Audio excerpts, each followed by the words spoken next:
Bueno, el presente proyecto Alberto García Lix Autorretrato se llama así porque Alberto lo que ha tratado de hacer con esta exposición es hacer un gran autorretrato de sí mismo. Básicamente lo que hacemos es un trazado por las diferentes etapas de su obra en las que él se va mirando en su propia imagen y proyectándose en elementos como objetos, habitaciones interiores o paisajes exteriores, donde él mismo se proyecta y que son autorreferenciales y por tanto también autorretratos.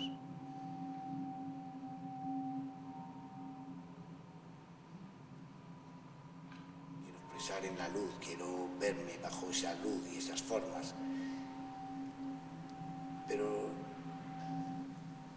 quiero ver para dialogar con lo que vi, para comprender. Con esta exposición, además de las 76 obras fotográficas, van toda la obra en vídeo. Están los 3 vídeos tristes, como yo les llamo, que hice en París, y después está el último vídeo que se hizo para la exposición del Reina Sofía, que se llama De donde no se vuelve, y que también esta obra en vídeo forma un autorretrato. Yo hablo en presente y de mí.